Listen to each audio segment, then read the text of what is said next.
Good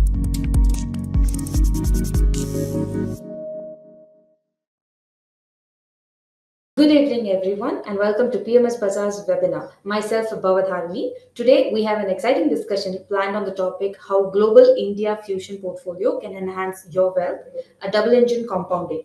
We are delighted to have Arindam Mandal, the fund manager of Marcellus GCP Fund, as our expert speaker for today's session.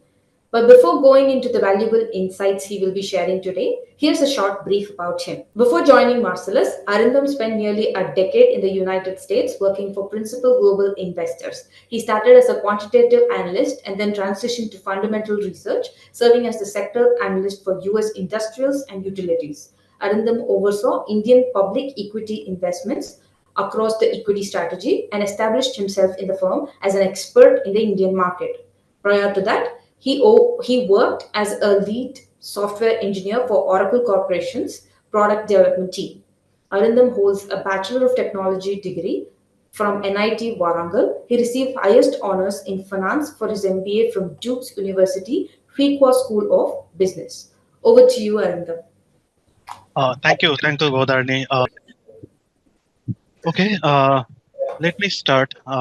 This is about myself. Spent almost a decade with principal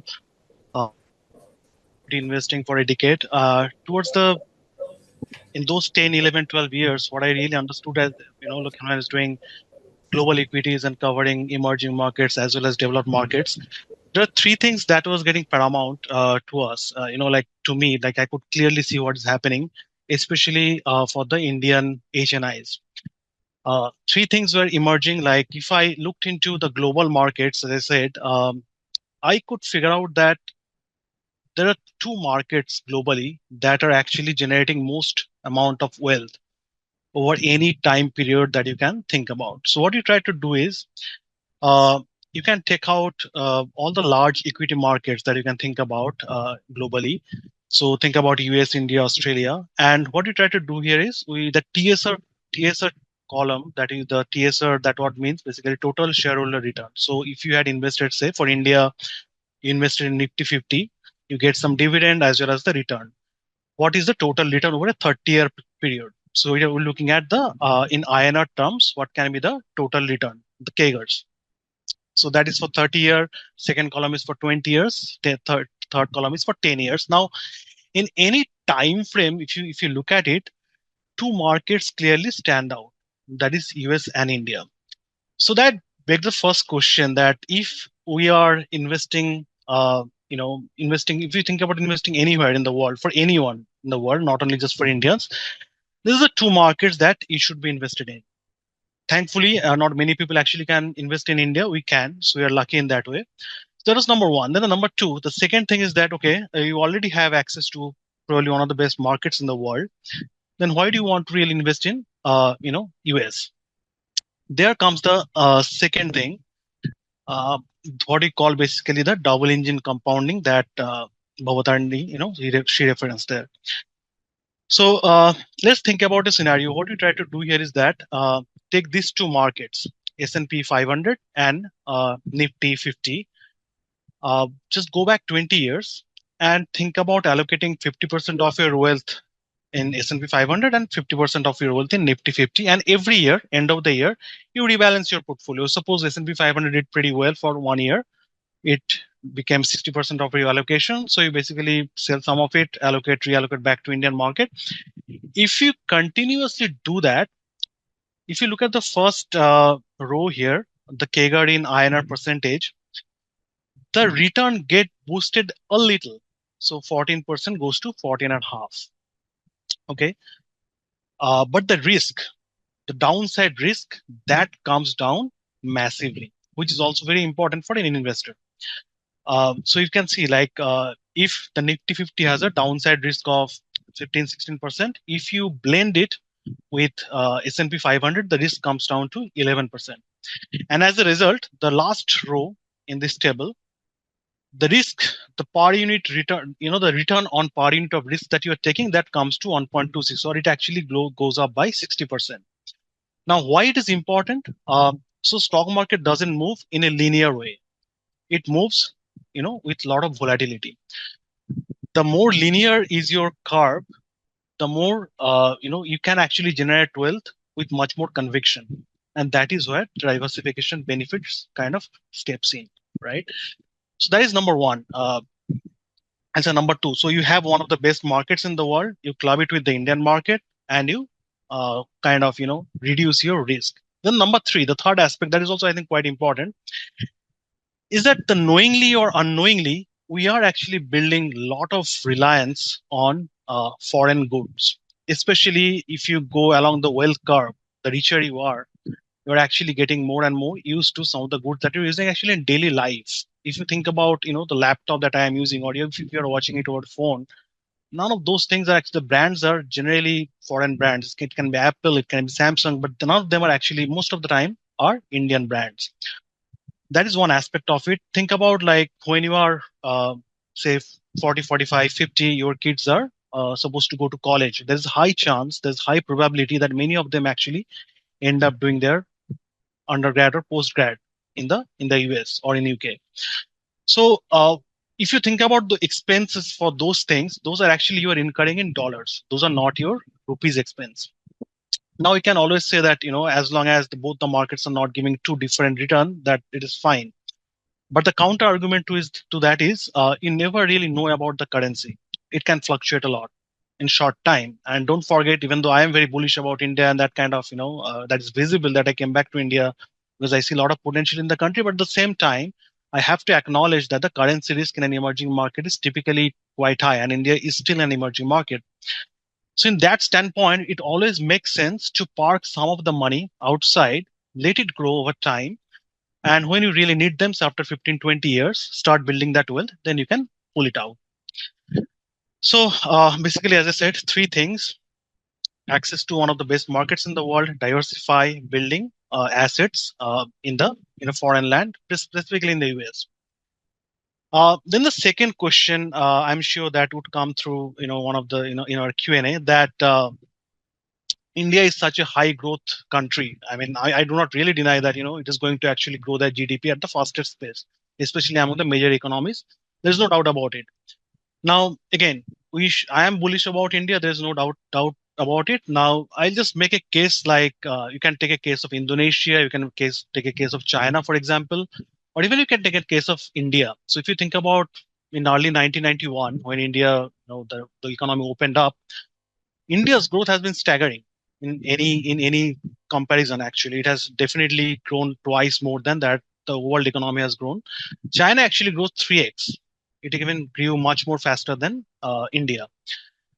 So what I tried to do here is that if you look at the Chinese stock market return over last 30 years, the red line is the Chinese stock market return, and the blue line on the left chart is the S&P 500 return. Now, even if you exclude last 3 years, like last 3 years, we know that that a lot of things going wrong in China. Exclude that. Just look at till 2019. The value creation in the stock market is actually not at all meaningful. The point here is that the market can grow bigger, the economy can grow bigger. That doesn't really mean that as a minority shareholder, you'd be making a lot of money. So your companies can grow bigger. It doesn't really accrue to the shareholders. So that my point is that I'm, in India, of course, that has not been the case. They have also done pretty well. But this is something you need to be cognizant about. Same happened with Indonesia, another fast-growing nation in India, in the Asia Pacific region. Now, these are all good things. So that was, I'll say, the genesis of why we thought about this product.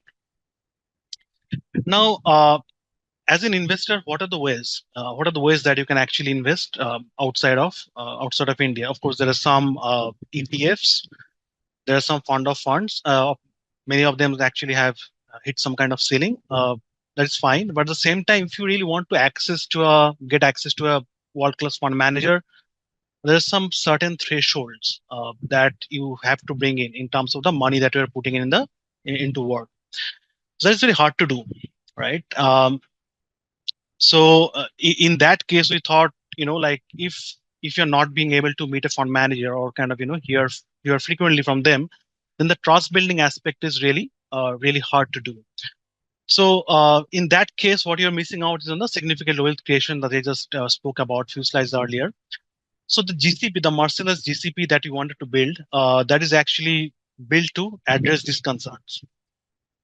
Uh, Now, talked about myself. Now, the second gentleman, Jaibir Singh City, I'll talk a little bit about him too. So it was towards 2021 when I really thought about building this product. And given that we are managing emerging markets money as well as global equities, we knew many of the founders of Marcellus, Saurav, Rakshit, everyone, and we decided to join hands back then. And in early 2022, we made Jaibir Singh Sethi. So Jaibir used to head the research division of Mr. Premji's family office, Premji Invest. So he was the head of research there. We pitched the idea of building this global product out of India, and he readily joined hands. So Jaibir now heads our research. We now are a six member team actually now. We are 5 member team adding one more. So 6 member team completely dedicated towards this product. Now, just few basics here. Where are we investing? We're investing in the developed markets. We are investing in US, large and mid cap, and we are investing in developed Europe, large and mid cap. Uh, and US, I'll say actually, I should say also Canada. So US plus Canada, you can say North America and developed Europe. We get some questions like why not Japan, why not China? China part, I already spoke about that. Japan, what from my experience, what I've understood is that it is good to know actually Japanese if you really want to do it justice to, covering the stocks, buying them, selling them. We do not have that capability. We still think that we can actually get very great ideas out of US and some of the Europe, and that's what we are trying to do. Eventually, if we find that you are building capability in those regions at some point of time, we might look into it, but that is not, on the cards for now. So that is our universe. We are looking into developed North America as well as developed Europe. So if you think about the total investment universe, it is actually quite broad, around 1,500 stocks to start with. In that, what we try to do is we typically took out the commodity kind of sectors like typical banks, upstream, miners, etc. So if you take them out, you get around 1,200 stocks. On top of that, we developed a quantitative screen which looks into a company's history. How well this company has consistently generated revenue growth. And we didn't knowingly put very high thresholds because I'll talk about it. How do you construct the portfolio? Because we wanted to make sure that we're definitely looking for great quality companies. At the same time, what we are trying to make sure is that the quality can exist in many forms. It doesn't have to be quality growth or anything like that, right? So we wanted to make sure that the screener gives us enough names in terms of quality value as well as quality growth, because at the end of the day, remember, this portfolio was meant to identify dominant global franchises that are run by efficient great capital allocators. So that is the motto. If you ask me one line, what does really GCP do? I mean, it is just that: identify best capital allocators. They don't have to be the biggest companies, but they're the best capital allocators. They can be in any sectors, any region. You want to identify those stocks and put your money and let it work on its own. So the first step, once we put these filters, and given the strictness that we have around that, it typically takes out around 85 to 90% of the universe. It leaves around 150 stocks, 120 to 150. On top of that, we apply some of the forensic frameworks that we have. So it typically leaves around 90 stocks. Now comes the second part, which is basically the qualitative, the fundamental research, doing fundamental research on these 80, 90 stocks that you get every year. Out of that, I will say every year we get around 25 stocks new. 60 will be kind of from the old previous screen.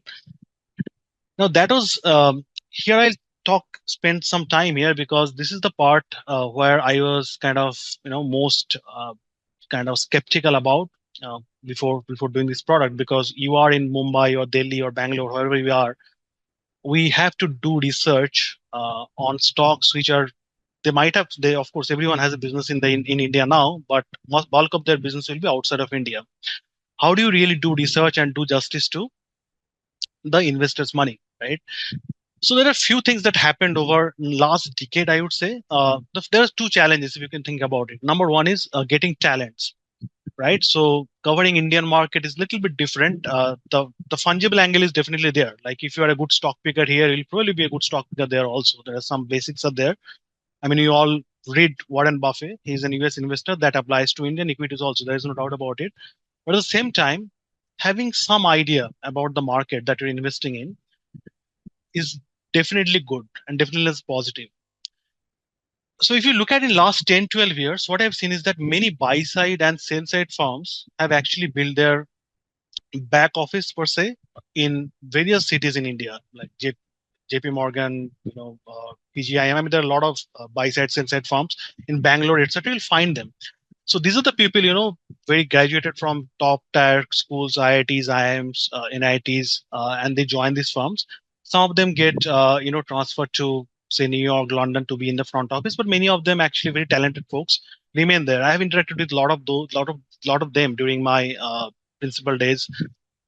So that was a talent pool. I felt that can be actually as a gold mine, that they actually know those markets, that they know those stocks pretty well.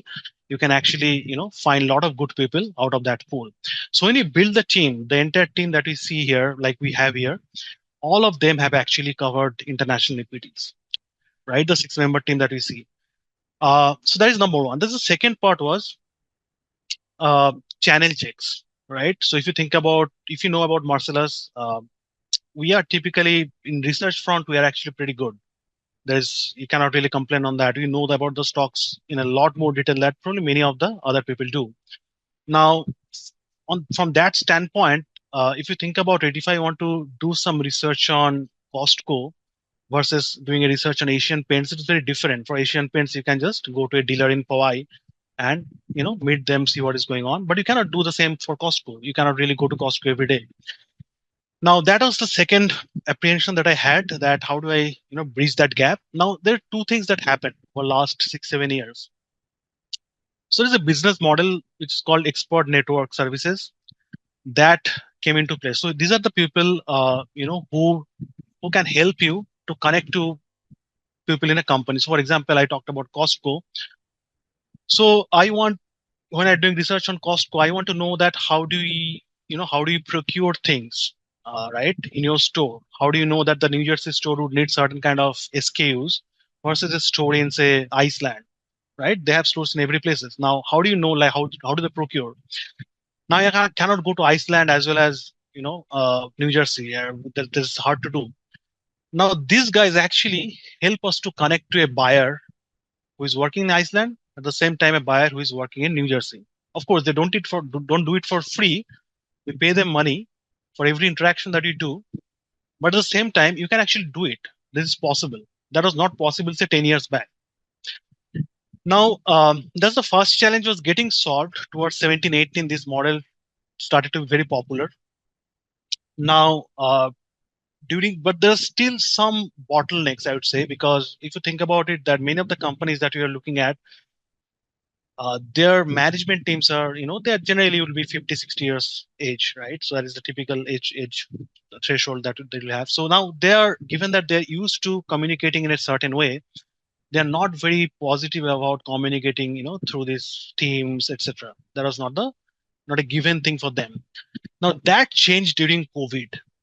So during COVID, what we saw is like all these people, like I probably interacted in more than 500 management teams during that 18 months. I was there in US. I didn't step out of my home. It was all through Zoom, Teams, etc. And that changed the behavior massively. And when I thought about it, as I said, 500 interactions, everyone is getting more and more comfortable. People used to sit with their suits on. Gradually, they came to t-shirts. So you can see that comfort is coming through. That gave us more conviction that actually it is doable. So, what these kind of interactions do. So, for example, I am looking at Costco again. We have done probably more than 50 interactions like this. Now, after doing those kind of interactions across geographies, when you went to China last year, because China is their new growth drivers, they're opening a lot of stores in China. Now they have 6 stores, but it can be a lot many more. Went to China to research on Costco and Armis, another stock that we have in our portfolio. So we had a lot of blind spots that are covered because we have already spoken to so many people. I've spoken to the store managers from different regions. We know how they procure things. So we're just going into these stores like China, Japan. We went to all these geographies.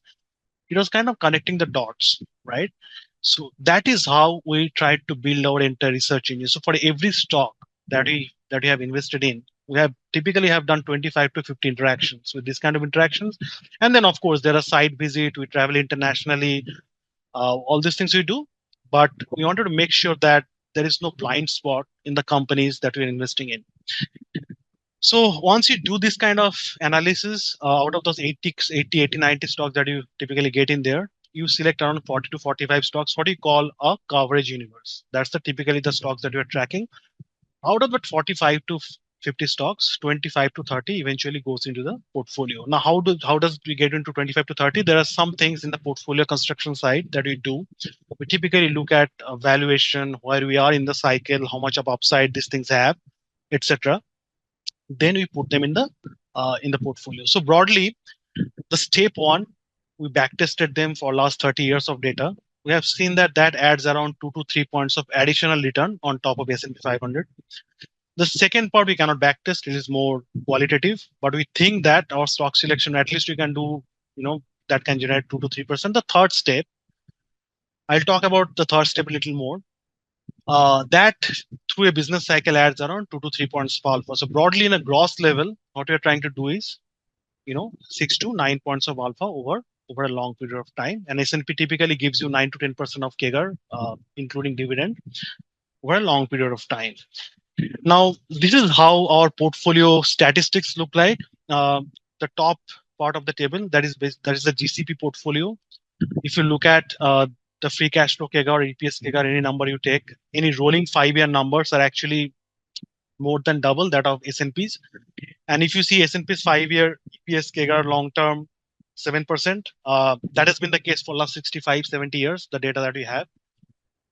So typically, if you think about S&P's 9 to 10% dollar return, that comes through 7.5% of EPS return plus dividend yield is around 1.5 to 2%. So that's how the 9 to 10%. Our companies typically do much more than that. Uh, Historically, they have done 18, 20. I think they can still do mid-teens, say 14, 15%. That is how we are targeting. Well, that's how we wanted to select the stocks or make the portfolio. Few stocks that we have in our portfolio. As I said, it is a 25 to 30 stock portfolio. We have now 28. I can go through, like many of those just to give you a brief idea.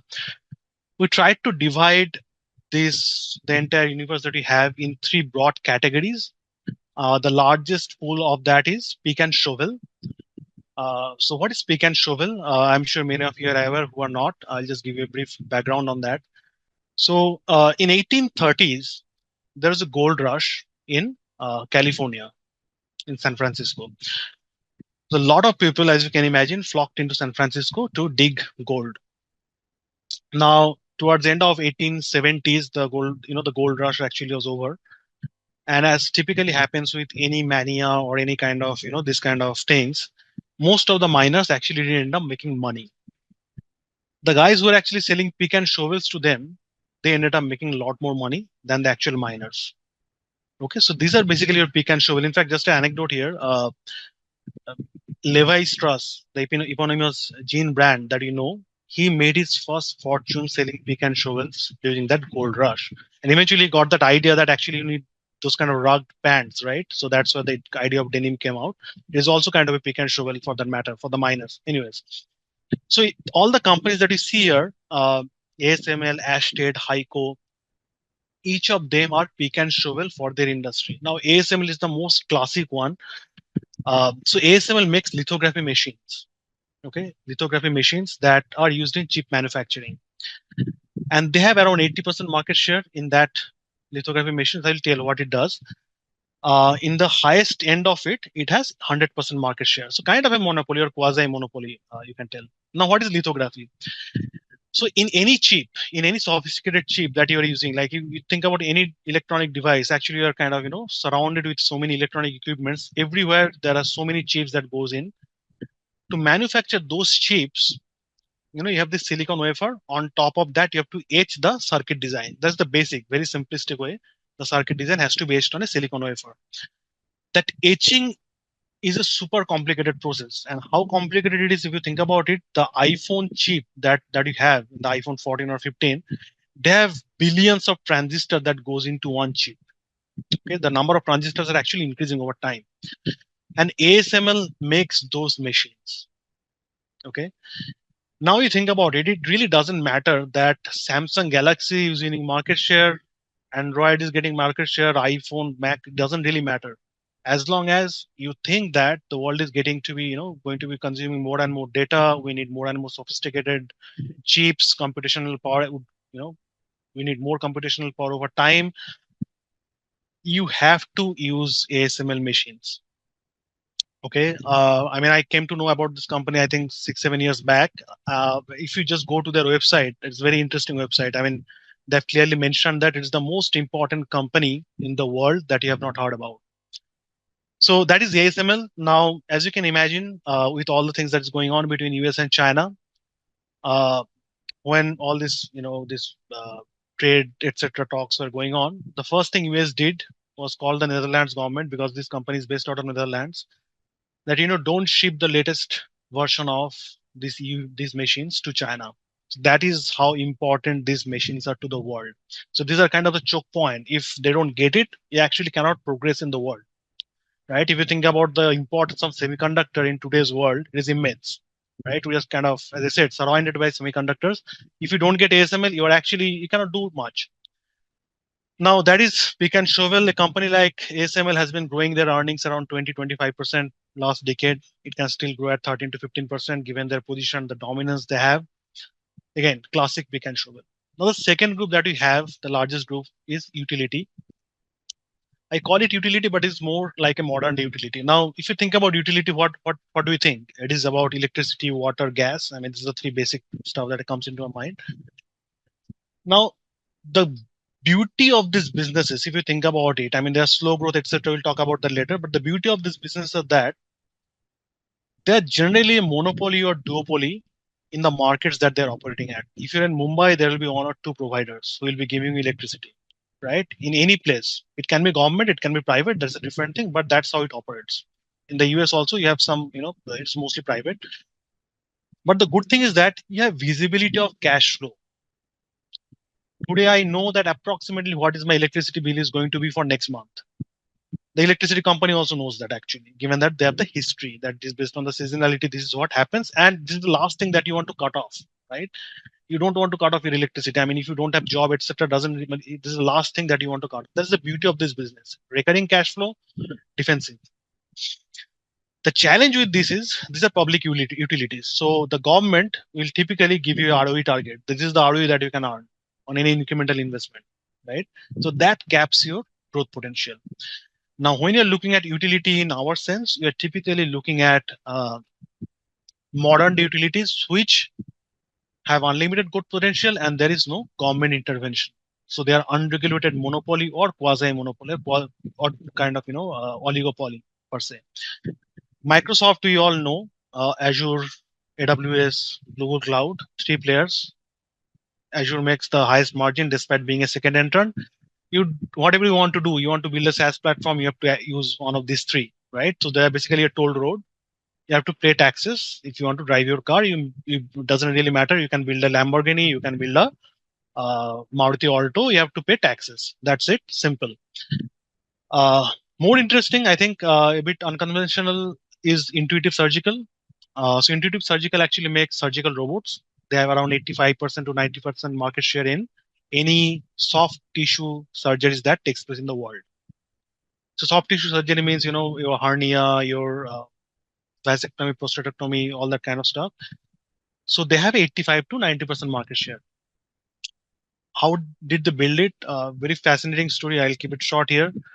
Uh, Late 90s, US Department of Defense, they wanted to make some system. They kind of tied up with Stanford to say that I want to operate my soldiers in Vietnam or Afghanistan. Actually, I think I mean somewhere in outer location where I can remotely operate my soldiers. I cannot send my doctors there if it is possible to do. That was not successful that time, but towards the end of 90s, to early 2000, Intuitive Cool built a system which can do some of the basic surgeries, urological surgeries to start with. And after they did that, what they did is they made sure that the machines are installed in the large medical schools in the US. Now, think about it. If you're a medical student, you're studying surgery, and you get the first taste of robotic surgery in a machine. You do you practice on that. You come out of your your graduation. You join a hospital or you start your own practice. You are confident on that machine because you have used that, and you're playing with people's life. It is not just something that I can try out, right? And if you think about doctors, I mean, they typically do not want to change that much, which is fair from their standpoint. So that was the first level of uh, the first level of, I would say, moat that they built, that getting the doctors on board, right? So the marketing mission started on its own. They didn't have to spend too much because it is kind of closed loop. People know each other, so they build that machinery around that. Now, second thing, you must have heard about that, like in many of mohalla mein bahut, like our towns, people, that surgeons we like, our parents would have liked, we say that bahut acha surgeon hai, is a great guy, but he has gone old, so he cannot stand for a 3 4 hour long surgery. It's very hard for him to stand that long, and his hands might tremor. I mean, it's a physical problem. You cannot really, how do you solve that? Now, when you're thinking about you are using the intuitive machine, you are basically in a console. You just get in there, right? You are getting there. You are kind of moving some parts, some of the handles, and the robot is actually operating there. And if your hands are tremoring, the machine will be taking control of that, right? So the chances of error goes down massively. And as a doctor, your career is actually prolonged much more, because when you're mid 50s or early 60s, your experience is actually tremendous, but that time your physical limitation was there. But this actually takes out your physical limitation. So in doctor community, they become so popular that these machines, even though they're costly, I mean, each of these machines cost around $2 million, so 18 crore. But in any large hospital across any place you go in the world, even in Bombay, Delhi, anywhere, you will find these machines, right? So if you want to retain the best of surgeons, you have to have these machines. And in everywhere in the world, the hospitals make money from surgeons. So if you have to keep that machine, the money making machine kind of operating in certain high level, you need to have these machines, like it or not. Now, Intuitive did another thing. Now, how they make it a utility, of course, it went to the doctor's mind. That is one part of the utility. Now, the recurring part of it, because the machines, as I said, $2 million, you sell them once, you have to replace it after 6 to 7 years with an upgrade. Number one. Number two, for every surgery that you do, you have to replace certain part of it. Okay, so it's a consumable. So think about a razor blade. So this is your razor. The blade has to be replaced. Now, Intuitive derives 80% of the surgery, 80% of the revenue from this consumable part of it. So that is the recurring part, right? So that's how it made a very predictable cash flow business, kept on reinvesting, and achieved this kind of dominance over time. If you think about the opportunity of this company, is massive. I mean, right now only 6% of total surgeries done through robots. Still 50% of the surgeries are done open, 35% in the lab. So that massive potential still exists for Intuitive kind of company. Now, I'll just quickly touch on the consumption because it's 20-25% of the portfolio. So consumption here, we'll actually in India also we're looking at now premium consumption, but in globally the premium consumption trend has been there for some time now. So the premium consumption actually touches very nuanced but important things. The number of dollar millionaires, people with net worth of more than $1 million, that number is growing at a 6 to 7% CAGR. You take any data over last 10, 15, 20 years, that is the growth rate. If you think about the population growth, it is 1 to 2%, right? So we have tried to identify companies that can actually benefit from that trend. The trend is twice powerful. Number one, of course, that cohort is growing faster. Secondly, that trend is not that price sensitive. So, for example, I'm just taking an example of Hermes. You might have heard about this. It's a super luxury, ultra premium, leather goods manufacturer, mostly women's handbags. Is around 40% of their revenue. That is their basically that is their identity. The Birkin bags, the Kelly bags. Every rich person you will see them carrying those bags. Now, given that they're catering to that kind of clientele, it is very easy to take on prices. Okay, they really don't mind to take pay 4 5% higher price every year. Okay, as long as they can get it. And armies kind of companies, they have made it super exclusive. So it is not that I go with my money in an army store in Kala Ghoda or now in Geo Center, Mumbai. I cannot just get in and come up with a Birkin bag. It is not possible. I have to establish that I actually deserve that bag first of all, right? And then you have to wait for a long period of time to get the bag of your choice. Then maybe after 6 to 9 months, the sales guy will call you that okay, I have a bag for you. You might want to come and collect. Now that is how they have built a moat. I mean, buying a Birkin bag is not easy. Now, if you think about armies, I mean, they have been the algorithm is very simple. What I explained to you: 6 7% of demographic growth, 4 5% of pricing. Given that you're getting inflation price pricing, you get a decent operating leverage. You get 13 14% of operating margin, operating profit CAGR. You return the rest of the money as dividend. So at 15% total return compounding, they have been doing it for last 50 60 years, right? And that machine, as I said, like is a machine that continues to function. And we think that this kind of companies can do the same thing for next 25 to 50 years. I mean, at least it has been there doing that for the data we have for 40 50 years, but it has been doing it for 150 180 years actually. So taking a 25 to 30-year view is fairly easy for this kind of company. So again, now I'll just briefly touch on the composition of the portfolio. If you look at the right part of the chart, now there is the S&P 500 constituent. You hear about all these mega caps, right? Nvidia's, Microsoft, Meta, Google, etc. So those are the large cap, the mega caps. So that's a bulk portion uh, of any S&P 500 index. We tried to pick stocks more on the mid cap, where we think that there is a discovery angle there, and these guys have these companies might have longer runway for growth. Okay, so that is knowingly wanted to keep it that way. So almost 55%, 50%, 55% of the portfolio is in the mid to small cap, that region. Now, given our filters, the companies that you choose, we do not choose unprofitable companies. All the companies that you see in our portfolio will be super profitable. They have been there for many many years. They have seen multiple cycles. The reason we do it because once you survive few cycle, then you can survive the next black swan, right? So that is a typical thing. We wanted to make sure that the portfolio is actually matured or experienced that way, but they deliver the returns or growth of a young company. Wanted to marry the both. This is the final bit of it. Before I then I'll go to the performance, etc. So getting the right set of stocks, the good stocks is one part of it. Uh, but getting them at right price is the much more difficult part of it, and that is where like I have struggled in my life before in my professional life regarding valuation, etc. So everyone does that.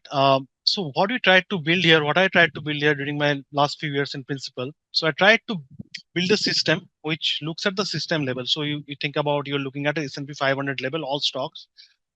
If there is a massive dislocation between certain group, like when I say certain group, I would say growth, value, quality. Those are the say broad three groups. And there is a massive valuation dislocation, and there are clear signs that the dislocation is going to break very soon. Very hard to do, and we are not going to be successful every time.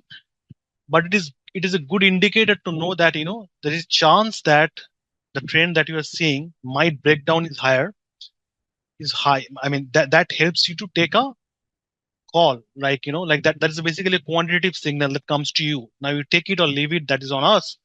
But given that you have tried to set up a system that unemotionally tells you that this might happen, okay, so that helps us to take care of the extremes in valuation. So like we have seen probably some of our Indian portfolios you might be aware of, the valuation related stuff hit us quite hard. We tried to make sure that that doesn't happen in the GCP portfolio. we try to keep a band that, on a relative to the market. So if market is trading at say 20 times, my portfolio is trading at 34, 32, 33, that's okay. But if it goes below say 40, above 40, so the relative valuation gap is too high, then we try to take action and make sure that, we readjust our weights in a way that is not too out of the bound that you really cannot justify. Um, so now one thing that you might have heard, this is the last year data, calendar year 2023. Many of you follow US markets. You might have seen that there are just few stocks driving most of the return in US markets. 7, 8 stocks we will talk about: Meta, Google, Amazon, Apple, Microsoft, Nvidia, and Tesla. These 7 stocks, the big seven or magnificent seven. Now, interestingly, we didn't have too much of exposure to that. Okay, so the red line that you see here, that's the S&P 500 index over last year. The gray line that you see, that it's the equal weighted S&P 500 index. So you take all the 500 stocks, equally weight them. Okay, because if you take the big ones, that is more top heavy. That is the S&P 500, right? So there's a massive discrepancy between the gray line and the red line. As a result, it's a very tough year for actually asset managers, given that such small breadth, right? That is typically very hard for any active asset managers. But thankfully, despite these stocks driving around 70% of the or 60% of the S&P return, right? You can see here the big seven contributed 16%. The total market gave you 25, so around 64% of return was contributed by big seven. We didn't have too much of exposure, as I said, and despite that, our stock selection on the mid cap side helped us quite a lot. So that was one thing that I think stood out in terms of the portfolio. And this is the performance since we launched in October 2022. It's almost 17 months now. So it is the red line is the S&P 500 total return, net total return, and the blue line is the GCP portfolio net of fees. So yeah, broadly, that's about it. Thank you, Arindam. That was very informative presentation. Request the participants to drop in their questions, if any, in the Q&A chat box. So I have a couple of questions. To start with, on the macro side, you had mentioned that there were a few benefits to investing in GCP, like the double engine compounding, risks that relatively comes down on account of diversification to one of the best markets, right? So in that regard, there has been a valuation conundrum in the market. Then we have had constant geopolitical tensions for over a year now, right? So how should one read the current market conditions? And a follow on this is, how do you manage such risks arising from market volatility? Yeah, that's a great question. I mean, so there are two parts to it, to your question. One is how do you construct a portfolio? If always a chance that there's some black swan, and the black swan is black swan because you cannot really predict them, right? So that is what it is. Now, in the portfolio level, look, I mean, you cannot predict this event, so we try to keep it very simple. You buy quality companies, don't overpay for them, so you have a margin of safety. And these companies, quality means they might be very multi companies, but these companies should also be run by very good management teams. Now, why so? The beauty of any quality companies is that, of course, they will not be immune to any downturn. That is a fact. So they will also go down, but the chance of survival is much higher, right? So they will come out also probably after the black swan event is done. Secondly, when you have a margin of safety, the drawdowns of your portfolio, the relative drawdown of your portfolio, again, it will go down. It's a long only portfolio. It will go down. The relative drawdown will still be controlled. If you're benchmarking again S&P 500, we try to make sure that it doesn't go much below, say, S&P 500 in a massive drawdown kind of scenario, right? Now, when you have a good quality management team, once you come out of these black swan events, what I've seen is that the good management teams will distinguish themselves from the not so good ones because they end up taking a lot of market share during those downturns. So strong survive, right? And these guys come out much stronger. So as I said, like we cannot predict these events, but at the same time, you can you can build your portfolio around that. If that black swan event persists, like for a second world war that persists for so long, then we have bigger things to worry about in life. But if the black swan events is kind of what happened in COVID, etc., then you come out much stronger with this kind of setup. That's what we try to do. So, 2024 and beyond promises to be eventful. In 2024 alone, we are anticipating rate cuts to happen, and then we have the elections in some of the major economies. So, what would be your asset allocation strategy, and how do you accommodate investors from varied economies with distinct risk preferences into your portfolio? One thing, we wanted to make sure that we are not in a troubled economy for most of our companies. So, for example, we are none of our companies have much more exposure in say Russia or Ukraine. Those are very troubled economies. Never know what is going to happen. And in fact, we actually looked into a company called EPAM Systems, which is a technology services company a long time back, and we didn't know about anything about Russia, Ukraine would happen or anything like that. But we just said that it is just too much of Central Europe exposure. Just leave it there. There can be problem. Similarly, we have found very good companies in Poland. Do not touch that because that geography itself is a bit iffy. Now, most of the companies that we have are very diversified global exposure, right? And most of them are kind of US, so developed markets. So now again, can developed market be under challenge? Of course, they can be under challenge, but at the same time, the challenge, if they are in challenge, then the other parts of the geography is probably going to be in much more bigger challenge, right? They'll be facing much higher challenge, right? So because everything is interconnected. So in that sense, I have what I've seen is that thankfully, US and India among the large economies in these two markets, elections matters, but it doesn't matter that much.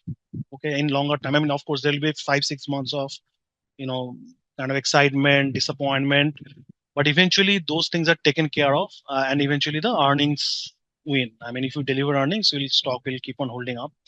That's how it works. Thankfully, it is not like many other emerging countries. I have looked into me. I covered many other emerging countries where basically the president election is the key thing. You either leave that country or you stay invested. That's what happens. Thankfully, you don't live in those. You're not investing in those areas. Right. So, in that line of discussion, you've also mentioned that having exposure to global equity is expected to provide maximum returns. So, within India and US being two largest economies, do you think there will be times when their returns diverge? And can investors get maximum mileage here? It does. It does. If you think about it, even like many times in 2022, India was fine. Mhm. Just I think it was flat that calendar year, and US was down around 20%. Now, if you're as an investor, I would so here's the thing.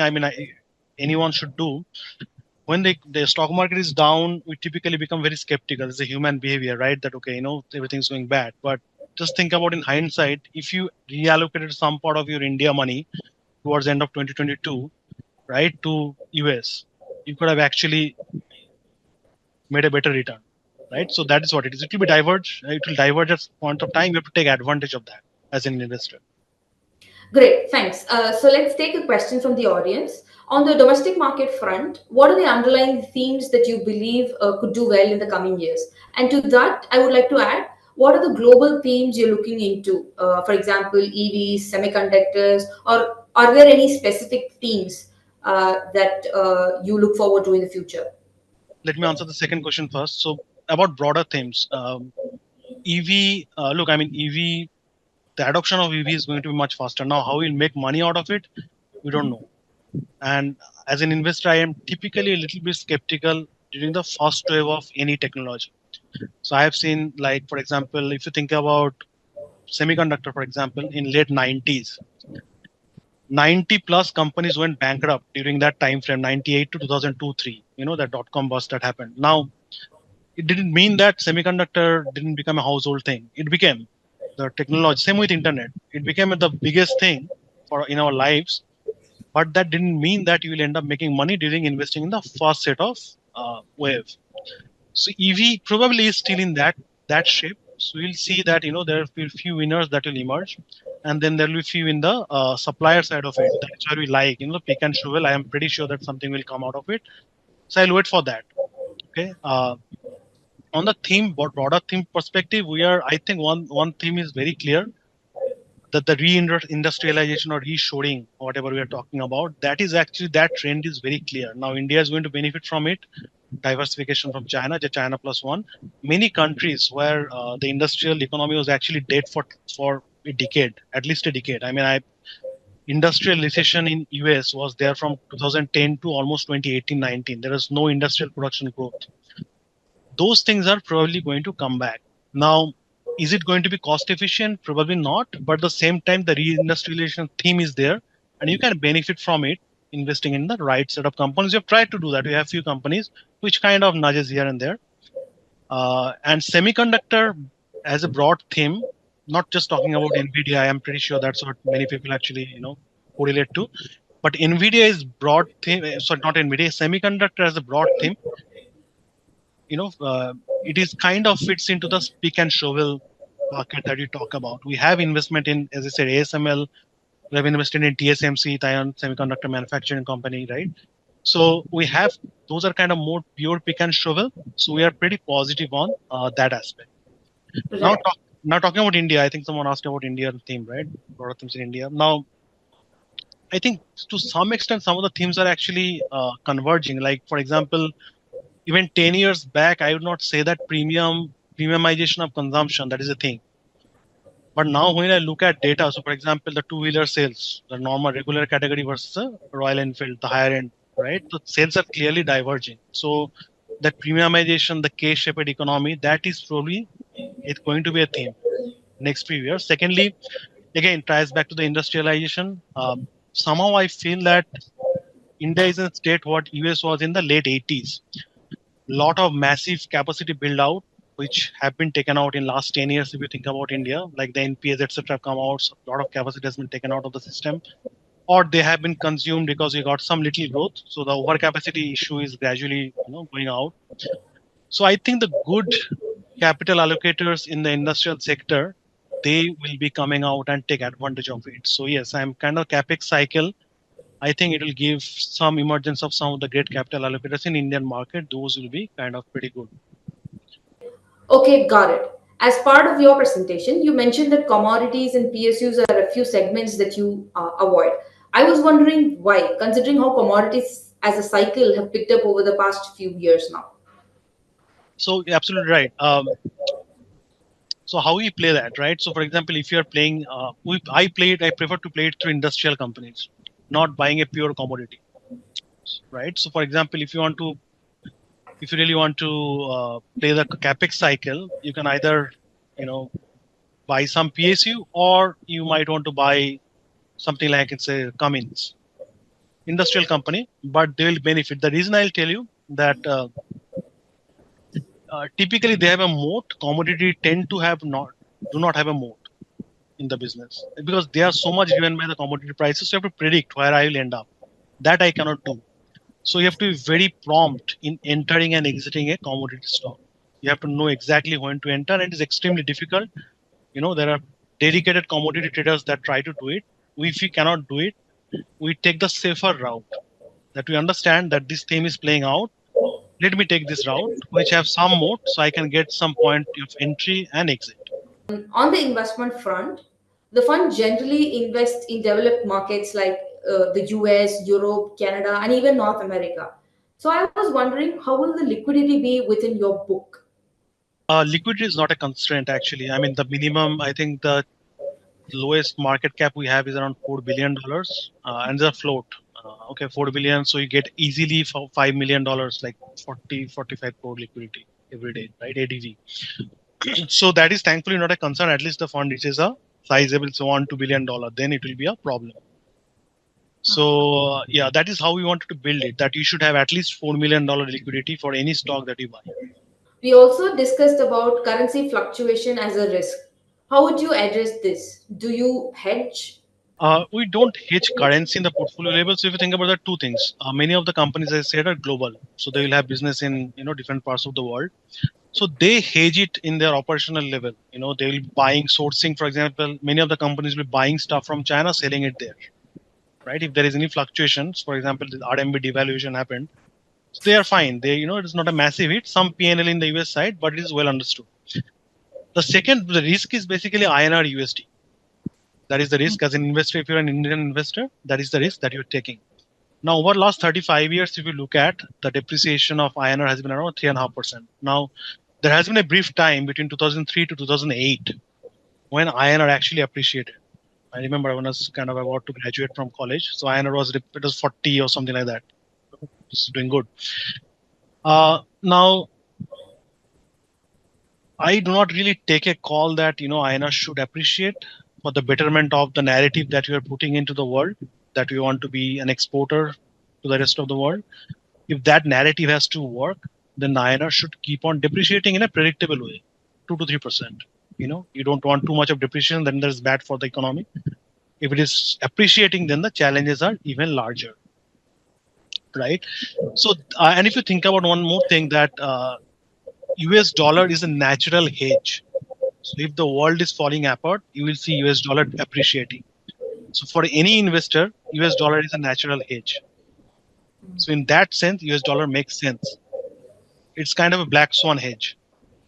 So, I have a question, and this is out of personal curiosity. I happen to notice in your presentation that you mentioned a good GDP growth doesn't have to have high market returns.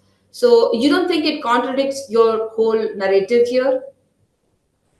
Uh, higher GDP return doesn't equate to stock return. That's what you're saying, right? Yeah. Look, I mean, so the drivers of stock, it intuitively makes sense, right? I mean that's what ki country बहुत अच्छा grow कर रहा है, so it will be also growing. So now the point is that China is an example. You can say that it's a different regime, kind of autocratic, or I mean it has its own set of problems. But if you take that example, China GDP compounded 13-14% CAGR, USD CAGR. The stock market returns barely 2% or something like that. Okay.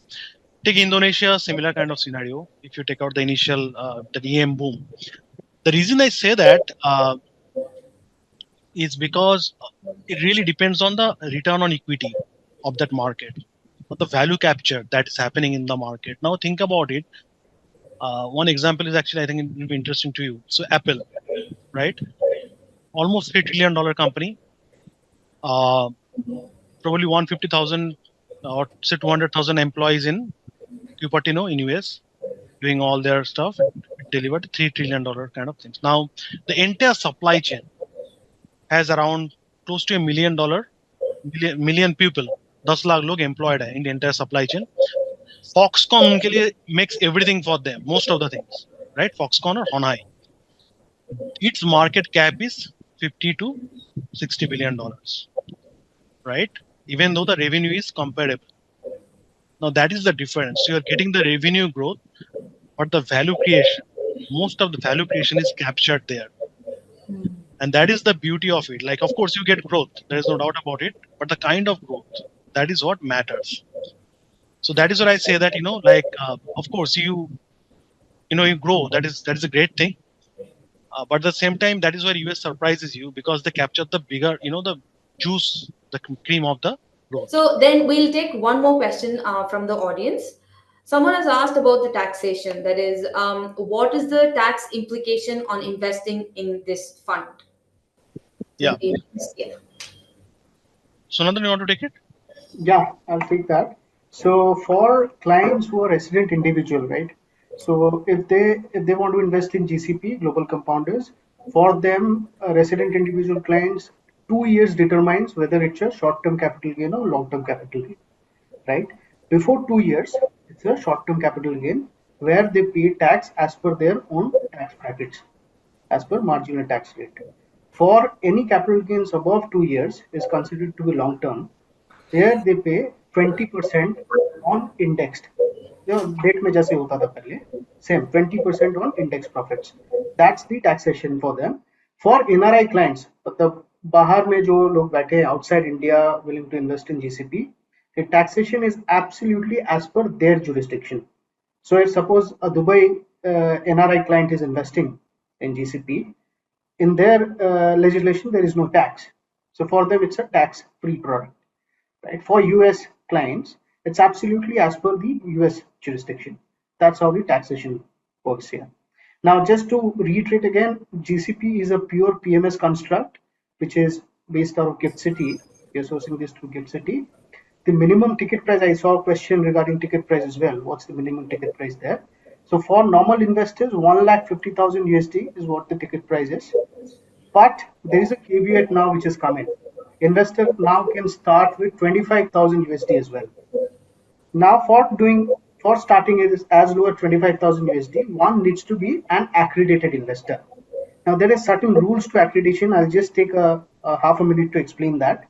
If one needs to be accredited, IFSCA, which is the governing body, it says that net worth of that individual should be 1 million USD and half a million should at least be in financial assets. The other rule to accreditation is in the preceding financial year, the annual gross income should be 200,000 USD. If any one of them, if any one of them is tick marked, then one becomes an accredited investor for us, and they can start as low as 25,000 USD, which is nothing more than 21 lakhs in our terms, right? Concludes our webinar for today. Thank you for your time. If there are more questions that participants would want to get them answered, please email us at events@pmsbazaar.com. We'll pass it on to the Marcellus team and get them answered to you. Thank you.